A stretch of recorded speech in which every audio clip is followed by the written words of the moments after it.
নিত্যপণ্যের বাজারে মিলছে না স্বস্তি, চালের কেজিতে বেড়েছে 7 থেকে 8 টাকা, চড়া মুরগির দামও।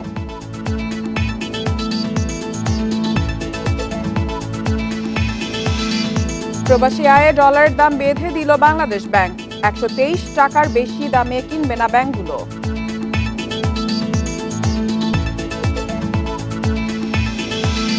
টানা 2 মাস শ্রীলঙ্কার মূল্যস্ফীতি রয়েছে শূন্যের নিচে, অর্থনৈতিক সংকট কাটিয়ে ওঠার পথে।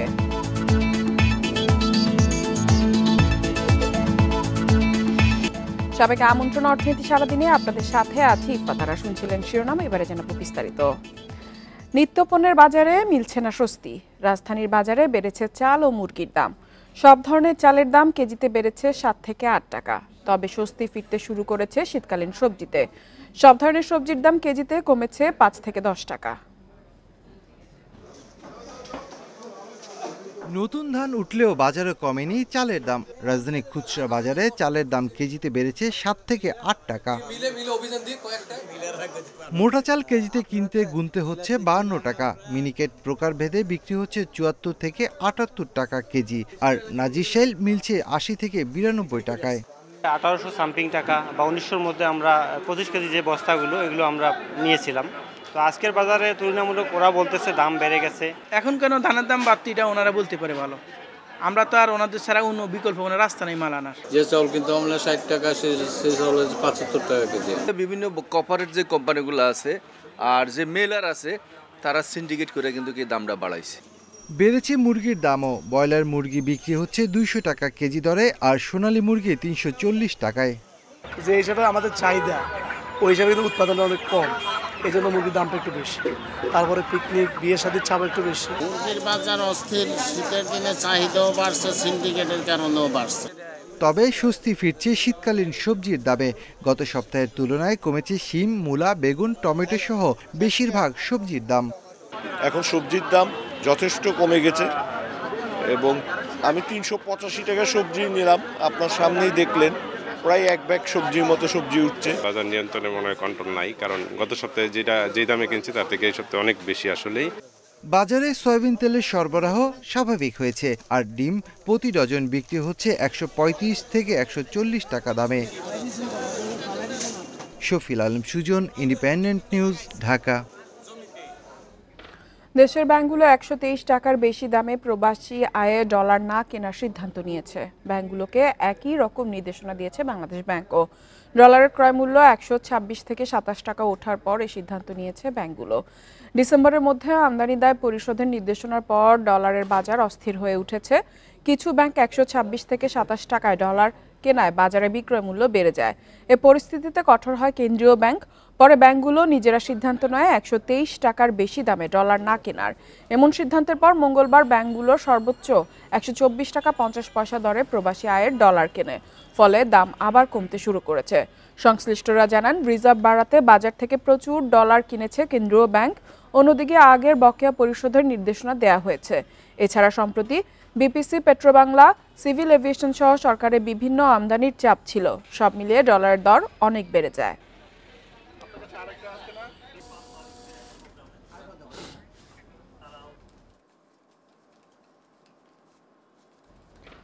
পদ্মা সেতু দুর্নীতির ষড়যন্ত্র মামলার পুনরায় তদন্তের সিদ্ধান্ত দুর্নীতি দমন কমিশন দুদকের। 2014 সালে দুদকের প্রতিবেদনের ভিত্তিতেই এই মামলায় 7 অভিযুক্তকে খালাস দিয়েছিল আদালত। অথচ তদন্ত প্রক্রিয়া নিয়ে নানা মহলের অভিযোগ ছিল। এছাড়া বঙ্গবন্ধু নব থিয়েটার প্রকল্পে প্রায় 120 কোটি টাকা লোপাটের অভিযোগে শেখ হাসিনার বিরুদ্ধেও আবারও মাঠে নেমেছে কমিশন। বিশ্বব্যাংকের চাপের মুখে 2012 সালের ডিসেম্বরে পদ্মা সেতু প্রকল্পের দুর্নীতির অভিযোগে রমনা থানায় মামলা করে দুদক। সাবেক সেতু সচিব মোশাররফ হোসেন ভূঁইয়াকে প্রধান আসামি করা হয় সে মামলায়। এছাড়া পরামর্শক প্রতিষ্ঠান এসএনসি লাভালিনের কর্মকর্তা কানাডার নাগরিক মোহাম্মদ ইসমাইল, রমেশ শাহ ও কেভিন ওয়ালেস সহ আরও 5 জন আসামি ছিলেন। বিশ্বব্যাংকের সুনির্দিষ্ট তথ্য থাকা সত্ত্বেও সাবেক অর্থ উপদেষ্টা মশিউর রহমান, যোগাযোগ প্রতিমন্ত্রী আবুল হোসেন, পররাষ্ট্র প্রতিমন্ত্রী আবুল হাসান কিংবা শেখ হাসিনার কোনো আত্মীয়ের বিরুদ্ধে অভিযোগ আনা হয়নি। অভিযোগ আছে বাংলাদেশে এসে সাবেক সচিব মোশাররফের সাথে বৈঠক করেন ইসমাইল ও কেভিন। তবে এই দুইজনকে জিজ্ঞাসাবাদের কোনো উদ্যোগই নেয়নি দুদক। এছাড়া কানাডা পুলিশের কাছে রমেশ ও ইসমাইলের ফোনালাপের রেকর্ড ছিল।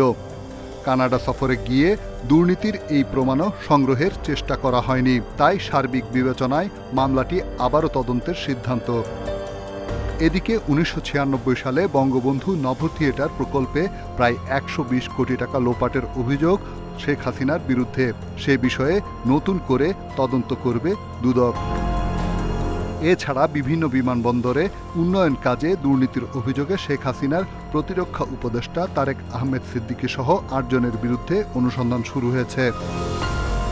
রিশাদ হুদা, ইন্ডিপেন্ডেন্ট নিউজ, ঢাকা। এদিকে আওয়ামী লীগ সরকারের আমলে তথ্য ও যোগাযোগ প্রযুক্তি মন্ত্রণালয়ের ২১টি প্রকল্পে হরির লুটের প্রমাণ পেয়েছে তদন্ত কমিটি। এসব প্রকল্পের কেনাকাটা থেকে শুরু করে অবকাঠামো নির্মাণ সব ক্ষেত্রে অনিয়ম ও দুর্নীতি হয়েছে। ২১টি চলমান আইসিটি প্রকল্পের অপ্রয়োজনীয় অংশ বাদ দিলে প্রায় ৭,০০০ কোটি টাকা সাশ্রয় করা সম্ভব হতো। ২০০৯ থেকে ২০২৪ সাল পর্যন্ত গত ১৫ বছরে প্রকল্পের নামে তথ্য প্রযুক্তি খাতে কি পরিমাণ অর্থ লোপাট ও দুর্নীতি হয়েছে তা খতিয়ে দেখতে ১২ সদস্যের তদন্ত কমিটি গঠন করে অন্তর্বর্তী সরকার। তদন্ত কমিটি তদন্ত প্রতিবেদন মন্ত্রণালয়ে জমা দিয়েছে। প্রতিবেদনে প্রকল্পগুলোতে অপচয়, অসঙ্গতি, দুর্বলতা, আর্থিক ক্ষতি, অসম চুক্তি, জনবল নিয়োগের ত্রুটি সহ নানা অনিয়ম চিহ্নিত করা হয়। এই রিপোর্টের মধ্যে ফাইন্ডিংসগুলোর মধ্যে মূলত যেটা আছে যে অপ্রয়োজনীয় অঙ্গ সংযোজন, যেটাকে যদি আমরা এখন বাদ দিই প্রায় ৬,৯০০ কোটি টাকার কাজ কমানো সম্ভব হবে। এগুলো মোস্টলি ছিল পলিটিক্যালি মোটিভেটেড।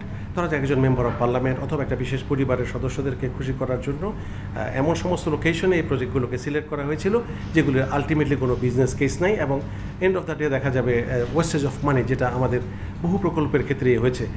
সচিব বলেন, এই খাতে বিভিন্ন অনিয়ম ও দুর্নীতির সঙ্গে জড়িতদের চিহ্নিত করা হচ্ছে, তাদের বিরুদ্ধে ব্যবস্থাও নেওয়া হচ্ছে। এখানে একসময় আইসিটি উপদেষ্টা বলে একজন ছিলেন সরকারের, তারপরে আইসিটি মন্ত্রী ছিলেন এবং আরও কিছু প্রভাবশালী ব্যক্তি ছিলেন যে মানুষগুলোর প্রত্যক্ষ ইশারায় প্রকল্প নেওয়া হতো, প্রকল্প বাদ দেওয়া হতো এবং প্রকল্পের খরচ অপ্রয়োজনীয়ভাবে বৃদ্ধি করা হতো। এই জিনিসগুলো কিন্তু তদন্ত প্রতিবেদনে এসছে। প্রতিবেদনে বলা হয়েছে, অনেক প্রকল্প নেওয়া হয়েছে যা তথ্য প্রযুক্তি বিভাগের দায়িত্বের আওতায় পড়ে না। এই ধরনের প্রকল্প বাস্তবায়ন করে অর্থের অপচয় করা হয়েছে। Mahmudul Hasan, independent News, Dhaka. চট্টগ্রামে এসএলএম গ্রুপের ৬টি কারখানা বন্ধ ঘোষণা করা হয়েছে। মঙ্গলবার দুপুরে কর্ণফুলী উপজেলার কালারপুলে S Alam cold roll steel কারখানা বন্ধের নোটিশ ঝুলিয়ে দেওয়া হয়। এরপর থেকেই শ্রমিকরা বিক্ষোভ শুরু করেন।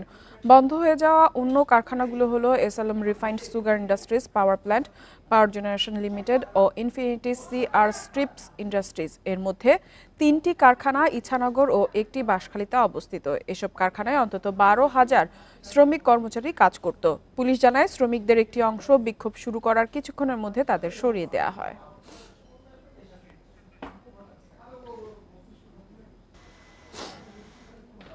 কক্সবাজারে অনুষ্ঠিত হয়েছে ওয়ালটন ও সেফ ইলেকট্রনিক্স অ্যাপ্লায়েন্সের বার্ষিক ডিস্ট্রিবিউটর কনফারেন্স ২০২৪।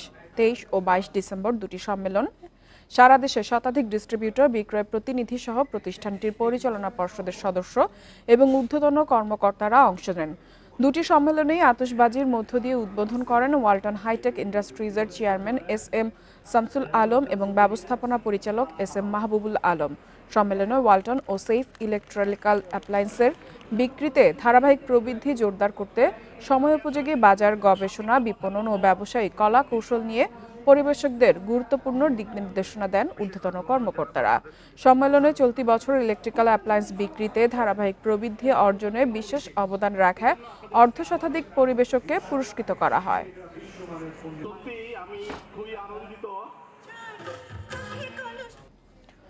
চট্টগ্রামের এলিভেটেড এক্সপ্রেসওয়ে র্যাম্প নিয়ে আবারও দেখা দিয়েছে জটিলতা। এক্সপ্রেসওয়েটির কাজ সম্পন্ন করতে জিইসি মোড় থেকে ওঠার র্যাম্প নির্মাণের কাজ শুরু করেছে সিডিএ।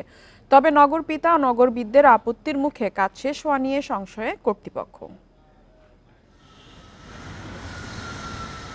চট্টগ্রামের এলিভেটেড এক্সপ্রেসওয়েতে যানজট বাড়বে এমন ধারণায় গেল অক্টোবরে 15টি র্যাম্পের 6টি বাদ দেয় চট্টগ্রাম উন্নয়ন কর্তৃপক্ষ সিডিএ। বাকি 9টি র্যাম্প নির্মাণের কাজ চললেও নগর পরিকল্পনাবিদরা ব্যস্ততম জিসি জংশন থেকে উঠার র্যাম্পটি নিয়ে আপত্তি তোলে।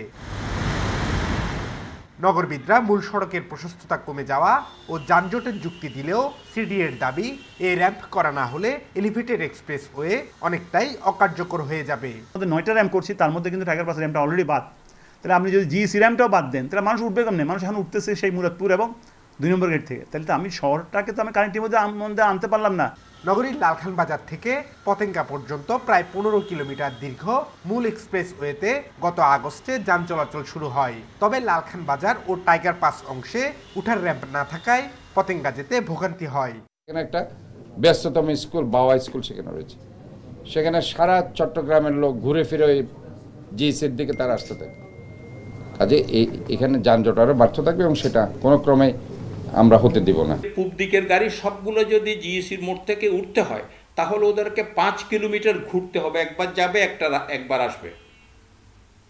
জনসাধারণকে নাগরিকদের এই দুর্ভোগ দেবার অধিকার তো তাদের নাই। তবে লালখান বাজার ও টাইগার পাসে র্যাম্প করার সুযোগ নেই বলছে নির্মাণকারী সংস্থা সিডিএ। যারা বিশেষজ্ঞ যারা এটা প্রতিবাদ করছে জিএসি র্যাম্প নিয়ে, ওরা কিন্তু মিসলিডটা করছে। মিসলিড এই জন্য করছে যে তারা মনে করছে যে টাইগার পাসেটা আমরা করব, টাইগার পাসে করাটা নিয়ে এটা বন্ধ করতে চাচ্ছে জিএসি র্যাম্পটা। তো জিএসি র্যাম্পটা তো বন্ধ করলে তো মানুষ কোন দিকে উঠতো? আমরা টাইগার পাস র্যাম্পটা তো করছি না। চট্টগ্রাম এলিভেটেড এক্সপ্রেসওয়ে নির্মাণে এখন পর্যন্ত ব্যয় হয়েছে 4,298 কোটি টাকা। Abdullah Rakib, Independent News, Chattogram. নভেম্বরে শ্রীলঙ্কার মূল্যস্ফীতি ছিল শূন্যের নিচে। এ নিয়ে টানা 2 মাস দেশটির মূল্যস্ফীতি রয়েছে শূন্যের নিচে। এর ফলে অর্থনৈতিক সংকট কাটিয়ে ওঠার পথে অনেক দূর অগ্রসর হয়েছে দেশটি।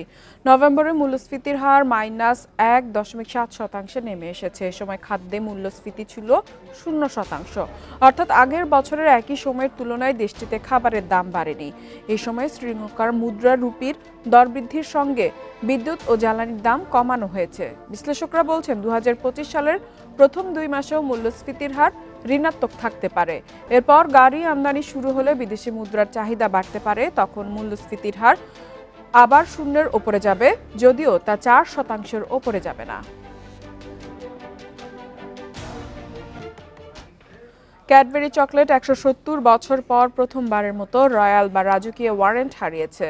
1854 সালে রানী ভিক্টোরিয়া ক্যাডবেরি চকলেট কোম্পানিকে প্রথম রাজকীয় ওয়ারেন্ট দেন। এরপর এটি বাতিল করলেন রাজা চার্লস। রাজকীয় ওয়ারেন্ট একটি সরকারি দলিল। এই দলিল প্রাপ্তরা নিয়মিতভাবে ব্রিটিশ রাজ পরিবারকে নিত্য প্রয়োজনীয় খাদ্যদ্রব্য সরবরাহ করে। এ বিষয়ে ক্যাডবেরির আমেরিকান মালিকরা হতাশা প্রকাশ করেছেন। সম্প্রতি রাজা চার্লস তার নতুন রাজত্বের অধীনে দ্বিতীয় সেট রয়্যাল ওয়ারেন্ট জারি করেছেন। তিনি 386টি কোম্পানিকে নতুন রয়্যাল ওয়ারেন্ট দিয়েছেন। আগে থেকেই রয়্যাল ওয়ারেন্ট ছিল জোন্স, লুইস, হেইন্স এবং নেসলের মতন ব্র্যান্ডগুলোর। এবার কিছু নতুন কোম্পানিকেও ওয়ারেন্ট দেওয়া হয়েছে, যাদের মধ্যে বেশিরভাগই খাদ্য এবং পানীয় বিক্রয়কারী প্রতিষ্ঠান। চীনা সরকার আগামী 3 বছর 3 ট্রিলিয়ন ইউয়ান বা $411 বিলিয়ন মূল্যের বিশেষ ট্রেজারি বন্ড ইস্যু করবে, যা দেশটির ইতিহাসে এখন পর্যন্ত রেকর্ড পরিমাণ ট্রেজারি বন্ড ইস্যুর সিদ্ধান্ত। দুর্বল অর্থনীতি পুনরুজ্জীবিত করার জন্য আর্থিক উদ্দীপনা বাড়ানোর লক্ষ্যে এই সিদ্ধান্ত বেইজিংয়ের। এই অর্থ ভর্তুকি কর্মসূচি ব্যবসায় পরিস্থিতি উন্নয়ন এবং উদ্ভাবন নির্মাণ, উন্নত খাতে বিনিয়োগ সহ অন্যান্য উদ্যোগের মাধ্যমে ভোক্তা খরচ বাড়ানোর লক্ষ্যে ব্যবহার হবে।